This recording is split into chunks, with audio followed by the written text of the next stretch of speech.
Ladies and gentlemen, good day and welcome to the eMudhra Ltd Q4 FY2024 earnings conference call hosted by IIFL Institutional Equities. As a reminder, all participant lines will be in the listen-only mode and there will be an opportunity for you to ask questions after the presentation concludes. Should you need assistance during the call, please signal an operator by pressing star then 0 on your touchtone phone. Please note that this conference is being recorded. I now hand the conference over to Mr. Saurabh Thadani from IIFL Institutional Equities. Thank you and over to you, sir. Thank you, Rayo.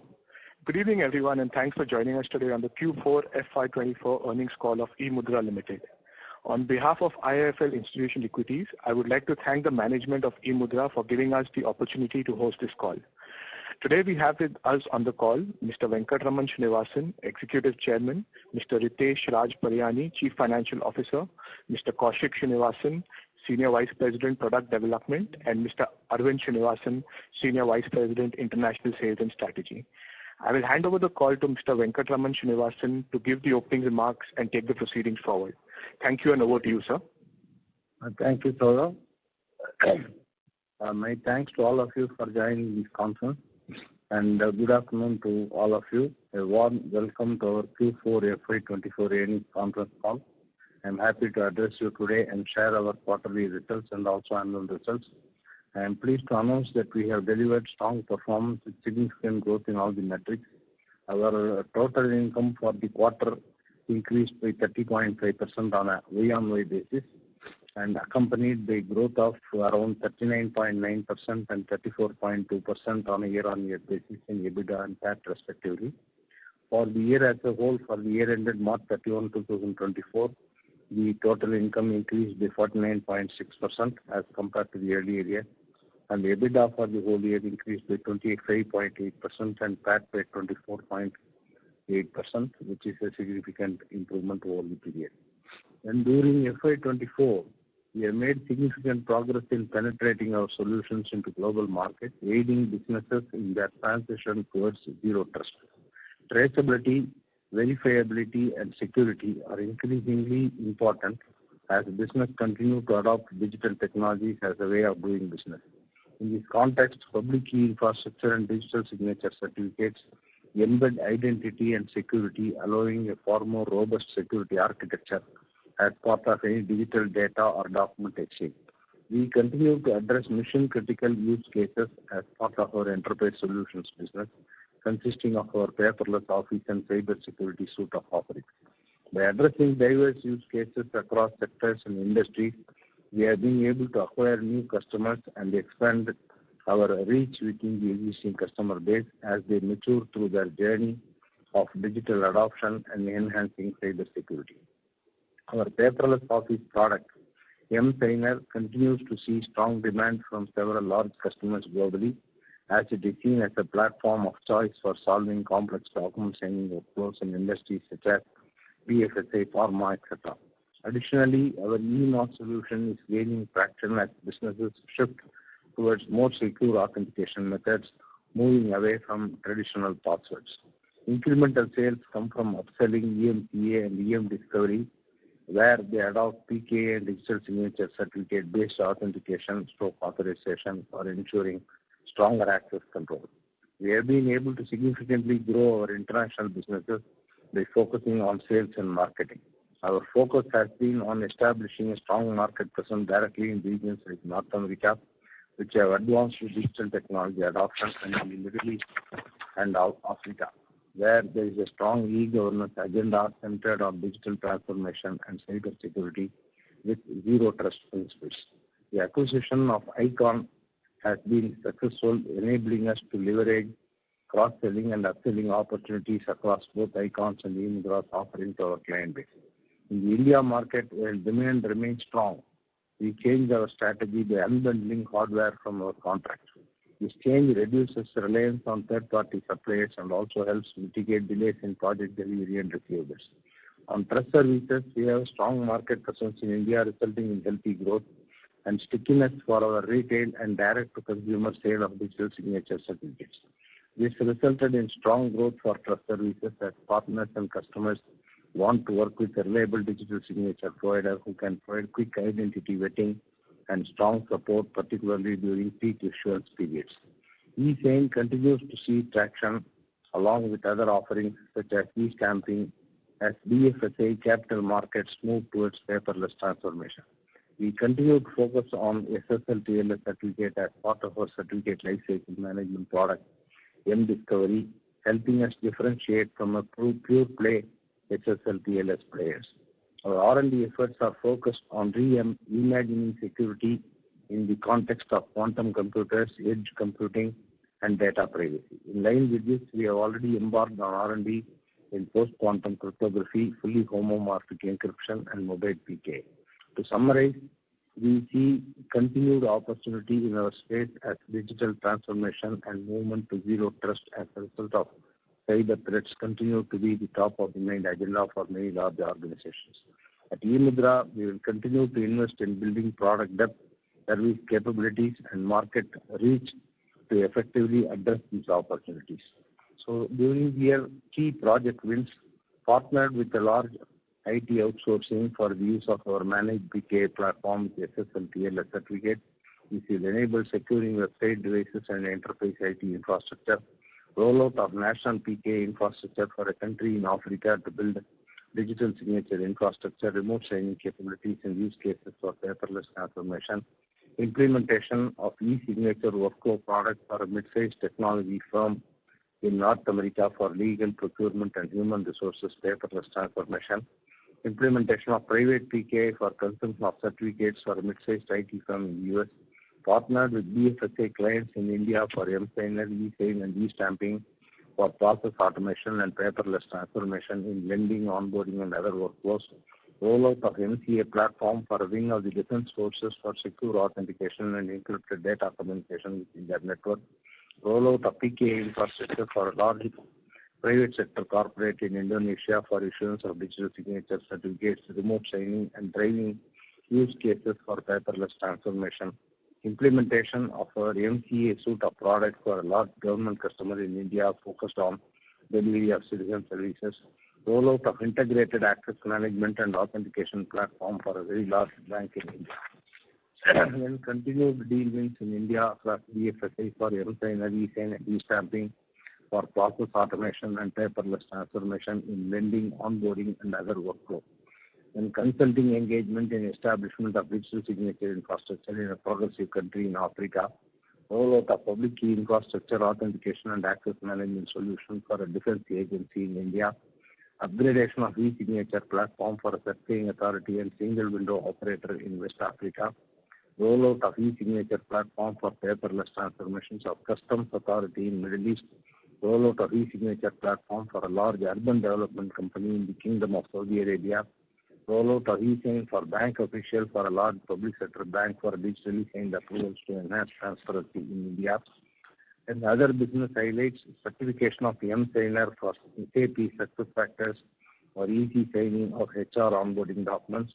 Listing of mSign on AWS and Azure Marketplace for easy consumption of SSL certificate by customers already using these platforms.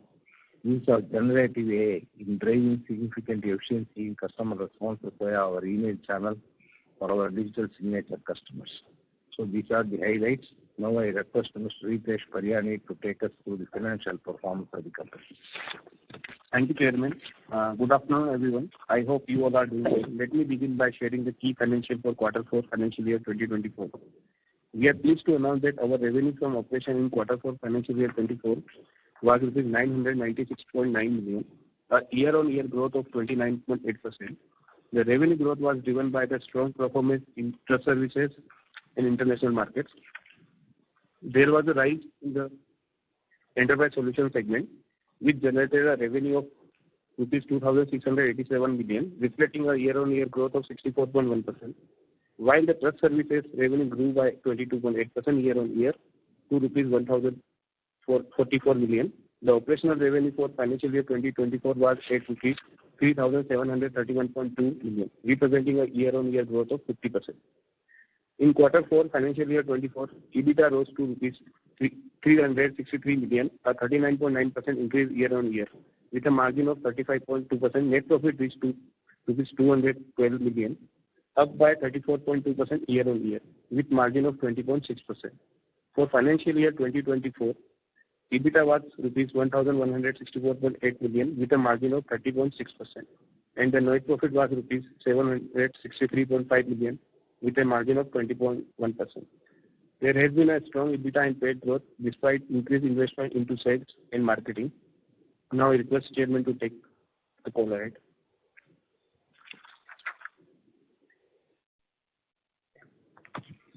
Yeah.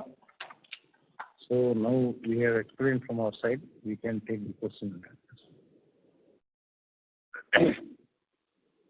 Thank you.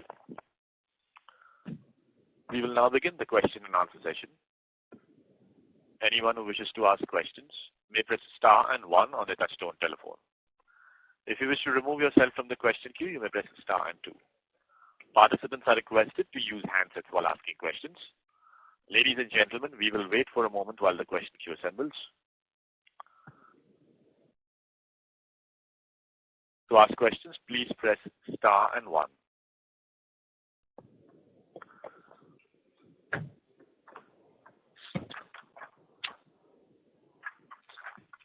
Ladies and gentlemen, if you'd like to ask questions, please press star and 1 on your touchtone telephone. We have the first question from the line of Parikshit Kabra from PKD Advisors LLP. Please go ahead. Hi. Thank you for taking my question. I have a couple of them. First, I was wondering what caused the sudden spike in the trust business. Q4 isn't usually the one where we see a sudden jump. So I'm just wondering why this pleasant surprise. No, pleasant surprise is because around September end, we increased the price by 2.5 times. So until March to September, price was very low. When we increased the price, then the others also, because there could not be any alignment, so we increased unilaterally. Then the others also increased. So then then some people increased not to the extent of what we increased. There was they increased the lower extent, so we also had to little bit reduce and all that. So, but anyway, it almost settled at more than 2 times realization through the channel, not through the retail. In the retail, price remained the same. So through channel, the realization remained much higher in the third quarter and the fourth quarter, half of third quarter, full of fourth quarter. So that's where the trust business has really gone up in the fourth quarter. And one more incidental thing also I will explain relating to the trust business. So the thing what is happening is now the CCA has issued a new guidelines that starting from July 1st of this year, we cannot sell any stock to any of the partners. Every sale has to be made individually to the retail people. But the partners can introduce and get the commission. So that kind of a new model is coming. So this new model, we are completely revamping the software and all that. If it works well, then it could fetch a good price. But we have to wait and see how the new model will work and what will be the role of the partners in the new model and all that. So that is the development as far as the trust business is concerned. Got it. And secondly, I noticed that in the presentation you had mentioned an opening order book for financial year 25 at 149 crores or round about that number.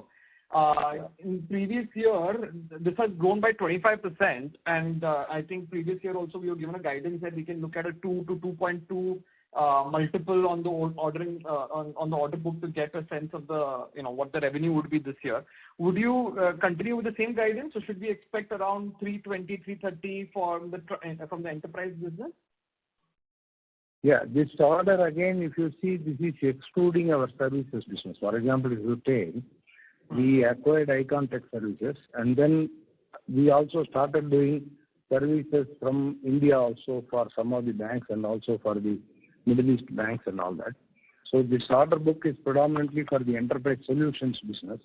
So if it is 148 crore and 2 times, it is around 300 crore, mainly for the solution business plus the services business and the trust services business can be there.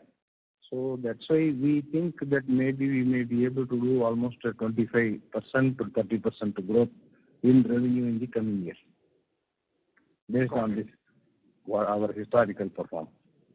Got it. So can you please expand a little bit on the solutions business and how much revenue has that generated this year? On the solution business, yes. Because if you see the total solution and services, we have put around 268 crore as the total solution and services. In this 268 crore, I would say almost 200 crore would have been generated out of solution. 68 to 70 crore would have been generated solution and services related to solutions. 68 crore to 70 crore may be direct cyber security and other solutions which is not related to our product. Sorry, I'm not sure I understood that correctly. So you said that out of those solutions plus service. See the presentation, in the key business indicator, we put 268 crore as the solution and services. Okay. In page 16. Page 16. I'm just getting that. Page 16. Yes. On that, almost 200 crore is our own solution and services related implementation, customization, and all those things related to solution.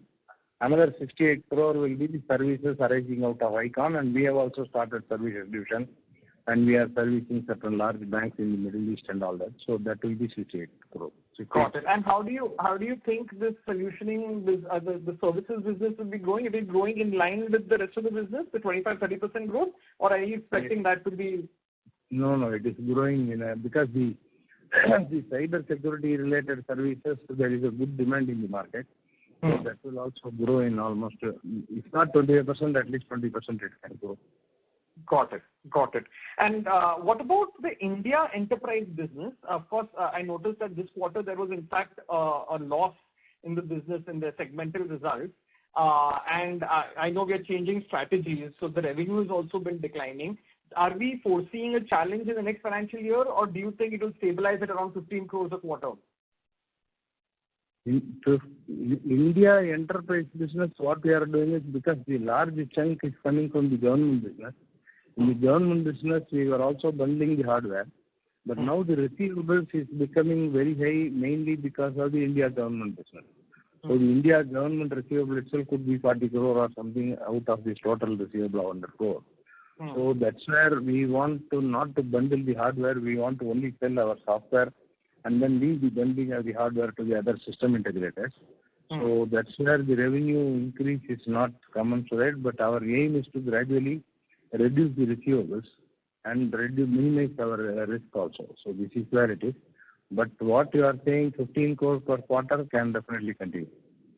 Okay. So basically what I'm trying to gauge is that our trust business can see a further upside potentially with this new pricing that has come in. Our India enterprise business is going to remain where it is, and our international enterprise business is going to be growing by about 25-30%.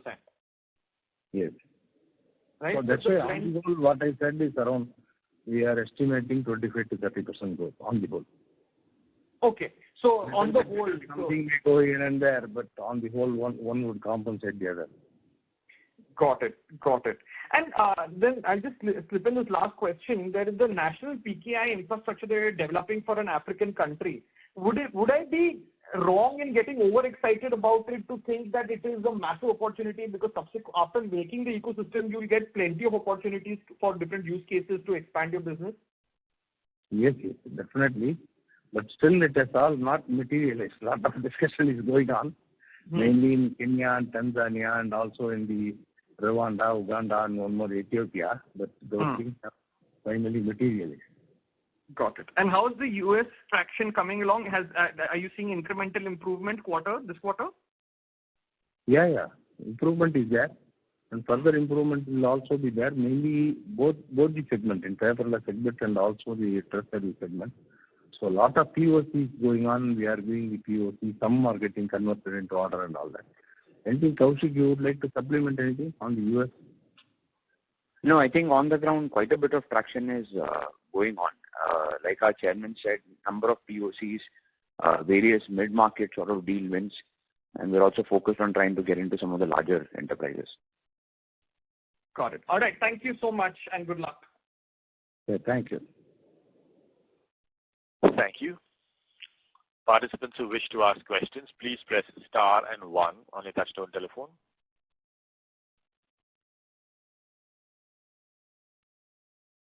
The next question is from Nitin Sharma from MC Pro Research. Please go ahead. Yeah, thanks. Conversation, good set of numbers. A couple of questions. First of all, help us understand, is this margin of 33% sustainable? And if yes, then how should we see it for the full year FY25? Can you repeat the question slightly? Not audible. Yeah. So the margin, EBITDA margin in the Q4 was 33%. So is it sustainable? And if yes, what should we expect for full year FY25? Full year, we feel taking 30% will be safer, not 33%, because somewhere some risk could come. So we feel 30% EBITDA margin and could be safer. But there's another thing is on the PAT margin. Generally, we were saying 20%, but now even in the Middle East, Dubai also taxation has come. Other countries also taxation is coming. So we feel that on the whole, the PAT margin can be 18 to 20% instead of taking 20%. Understood. And secondly, is it possible for you to break out your order book in terms of products? Order book, that's what we...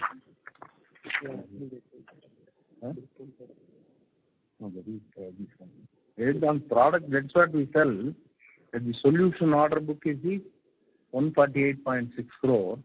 So on that, number of larger orders are now towards the cyber security, and we have also given split somewhere that the cyber security is 74% and the paperless transformation is 26%. So lot of big orders are relating to cyber security.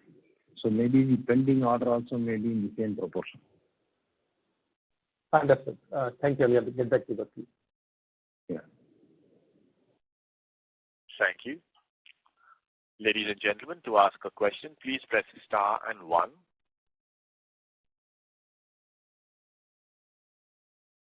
Participants who wish to ask questions, please press star and 1 on your touchtone telephone.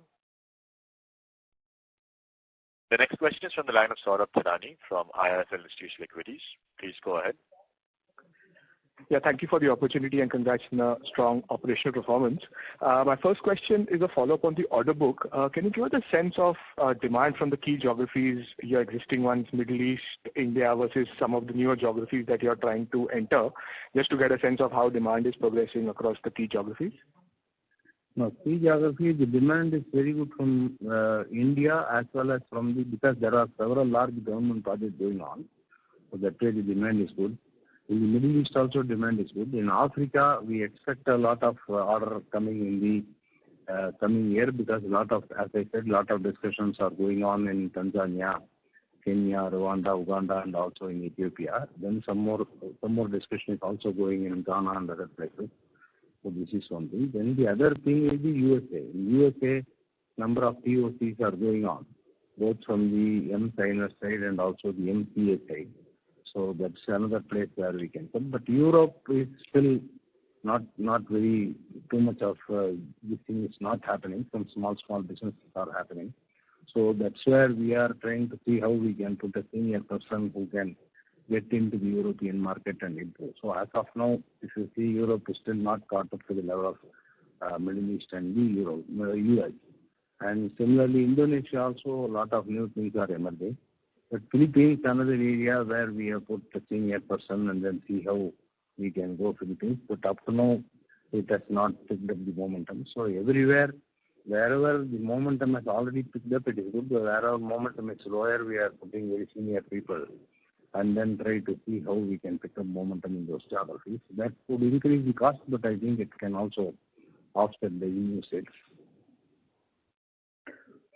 Got it. And on the digital trust services, any view on the sustainability of the pricing uptick that we've taken? You mentioned that we took a higher uptick and then we had to cut our prices a bit because competition didn't increase prices at the same rate. Going forward, how do you see sustainability of the pricing where it stands right now for, say, FY25? FY25, I think it will be sustainable because this, as I explained, from July, the model is again changing. So the CCA is mandating that we have to sell only to end customer, and then for the partner only commission can be paid, stock cannot be transferred to the partner.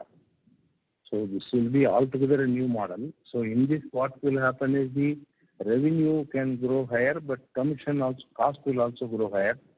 So net, what will be the balance that we have to see how the other people do and all that. But on the whole, the net realization, what we receive as of now, I don't think it will come down. Only thing is because we have to directly reach the retail instead of through the partner, what will be the role of the partner, how many partners will be in business, how many may not be in business.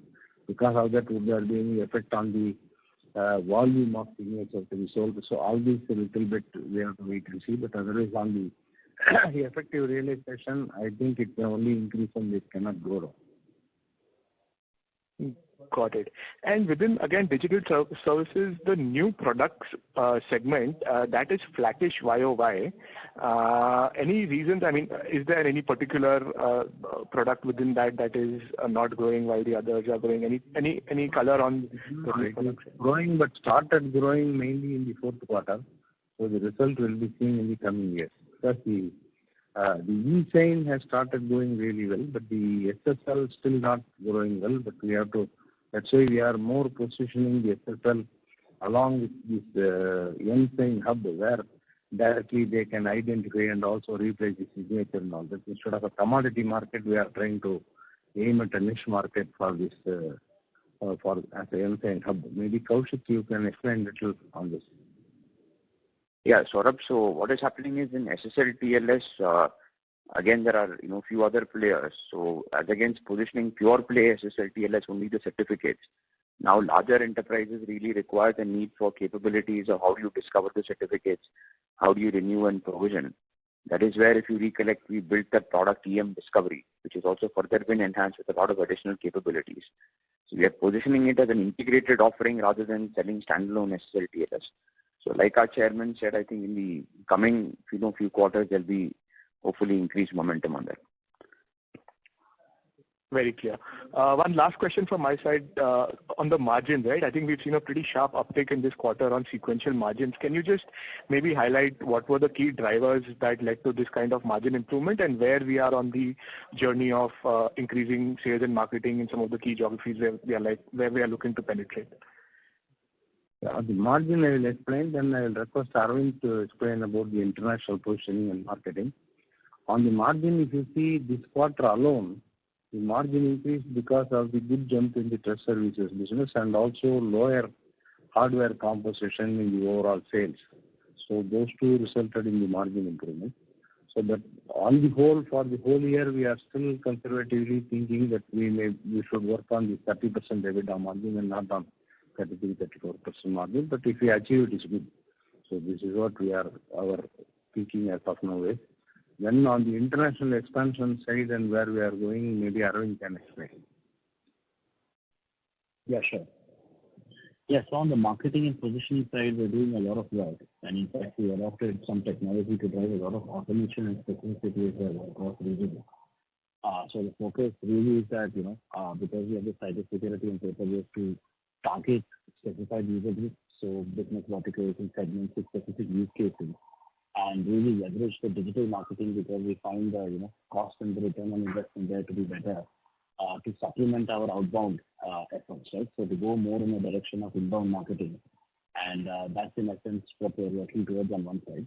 On the other side, in various regions, we're also looking at brand affiliation. So we have strong partnerships, for example, in Middle East with entities like Thales and others who are in cybersecurity conglomerates that are well known in the space, to really target the large enterprise segment and get within that view, increasingly within that view, so that we're able to command higher enterprise pricing and in the larger deals. And finally, I think India's digital public infrastructure has also played a very critical role in doing some of the marketing for us, because that is seen as a roadmap that is being adopted by a lot of the developing countries. And by default, then eMudhra is seen as an enabler to such an ecosystem, which has largely been helping us in Africa as well. Got it. Thanks for the comprehensive answer. I'll jump back to the queue. Thank you. Thank you. Before we take the next question, a reminder to participants that you may press star and 1 to join the question queue. Next question is from Parikshit Kabra from PKEA Advisors LLP. Please go ahead. Hi. Thank you for taking my question again. I'm sorry for harping on this a little bit. I was just going back to the solution order book. I remember at the start of this financial year when we had that conversation, the order book was 118 crores, and the guidance given was that 118 into 2.2, which is about 260 crores, which is very close to the overall enterprise business revenue that we got this year. But this time around, we are saying that 149 is only the solution book, which can be multiplied by 2.2, and on top of that, there will be a services business. But this time around, it was services included. Earlier, if you see in the beginning of the year, there was no services business. It was only our solution and the trust service business. Now, in May only, we acquired this Icon in May-June period of last year. Then we have created the solution business even in our campus only recently, 3-4 months back, and got the customer of First of Gabi and all this. I understand. But this year's guidance, am I incorrect in remembering, sir, that you had given a guidance of about 260 crores for the enterprise business this year?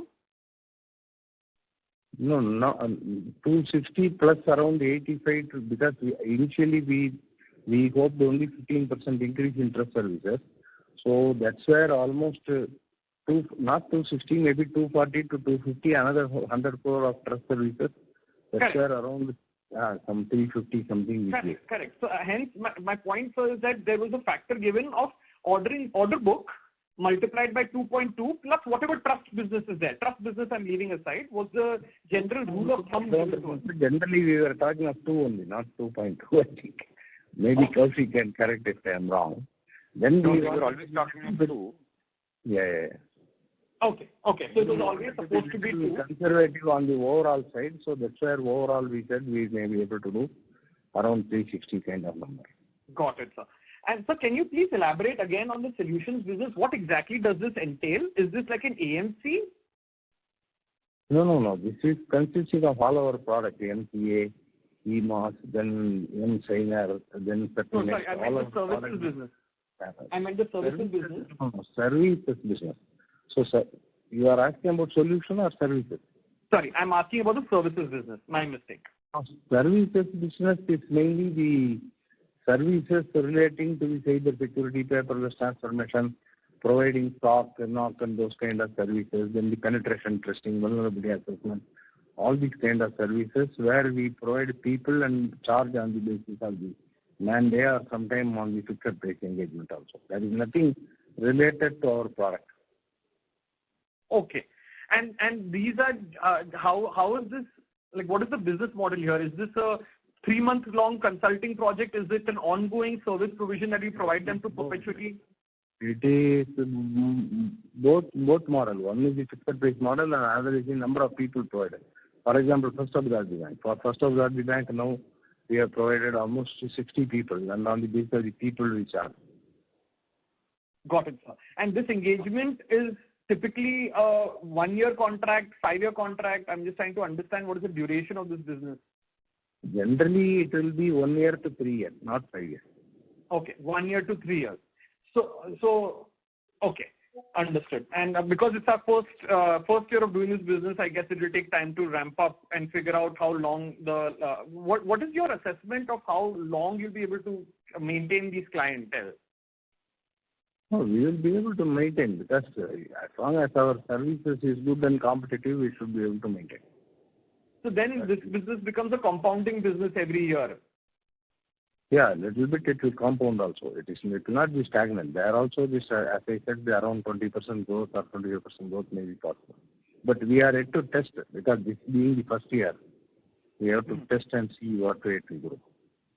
Got it. And is this business margin dilutive for us in the overall scheme of things? Because we're pretty high margin business so far. Gross margin, because the product business, the gross margin is almost, if you don't do hardware, it will be even 80-85%. But in the services business, the gross margin will be around 40% or something.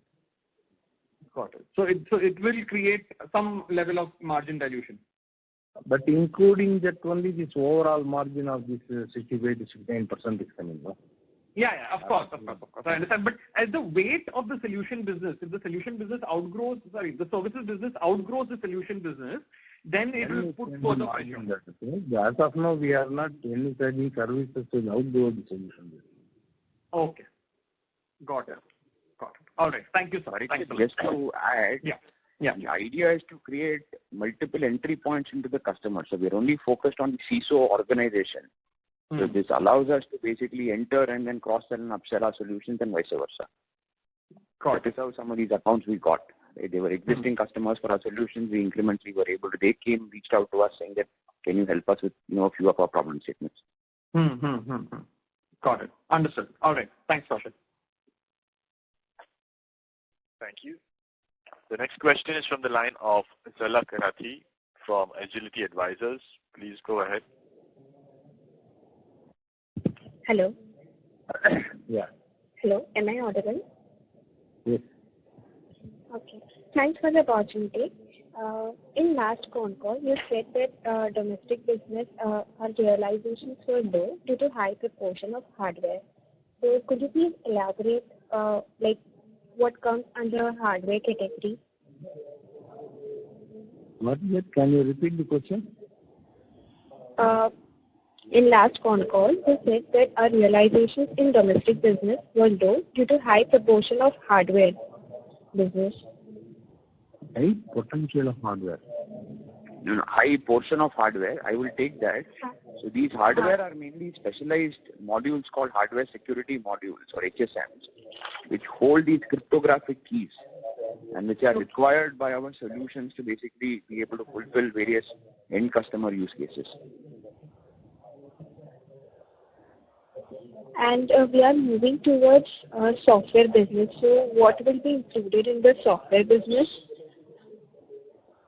The software consists of our key solutions across paperless office and cybersecurity. So what our chairman said is we are trying to unbundle the hardware as part of the contracts.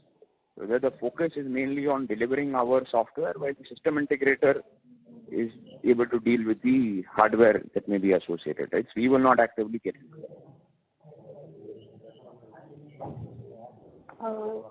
But in realizations are high in hardware business now, 85%.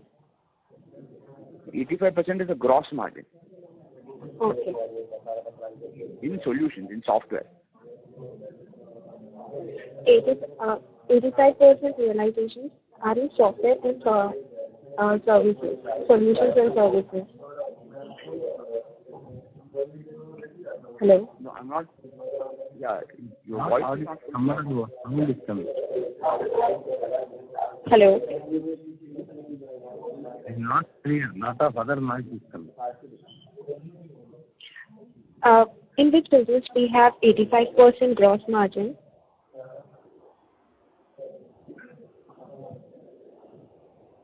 Hello? Like we said, it's the software business where we have high gross margin. The hardware business is low gross margin. Okay. Thank you. Thank you. Before we take the next question, a reminder to participants that you may press star and 1 to join the question queue. The next question is from Nitin Sharma from MC Pro Research. Please go ahead. Yeah, hi. Thank you again.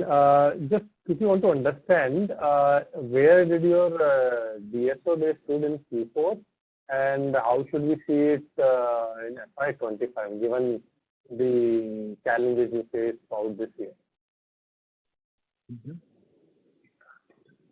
Yeah, maybe you can repeat. It was not very clear. Sorry. So, where did your DSO days stood in Q4 and how should we see it in FY25?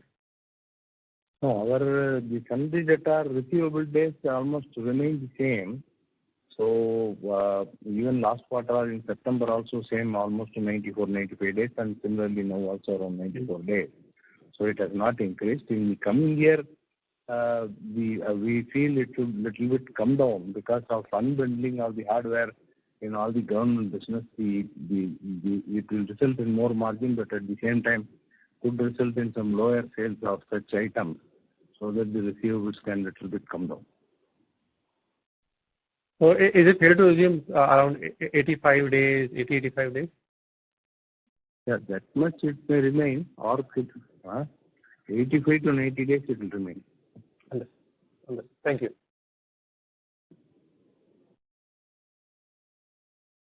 Thank you. Participants who wish to ask questions, please press star and 1.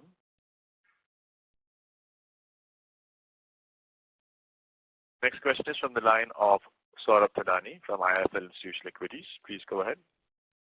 Thank you for the follow-up opportunity. So one question on the cash, right? So now we have almost 250 crores of cash on our balance sheet. Any update on our capital allocation plans? Yeah, 250 crores is there. On that, if you see, some of these are based on the QIP thing. On the QIP, still a lot of money is yet to be spent. Almost 80 crores is reserved for the acquisition. So we are evaluating it is yet to be spent. Similarly, on the product, 45 crore of the new products are there, which is the homomorphic encryption, mobile PK, and post-quantum cryptography. On that, we have hardly spent some 10-12 crore. So the balance is also there. So as and when we spend, the cash balance will come down. But on the same time, there will be also cash accruals. So that way, we will be comfortable with the cash balance. Got it. Thank you. I'll move back into the queue. Thanks.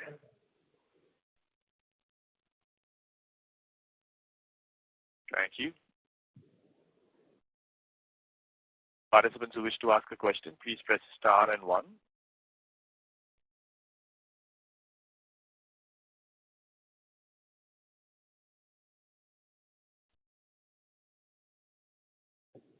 Well, as there are no further questions, I'd now like to hand the conference back to the management team for closing comments. Yeah. Thank you. I would like to thank everybody for joining the call. I hope we have been able to address all your queries. For any further information, you can get in touch with our investor relations advisor. Thank you once again, and have a great day. Thank you.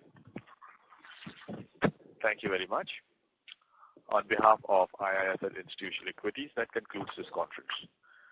Thank you for joining us, ladies and gentlemen. You may now disconnect your lines.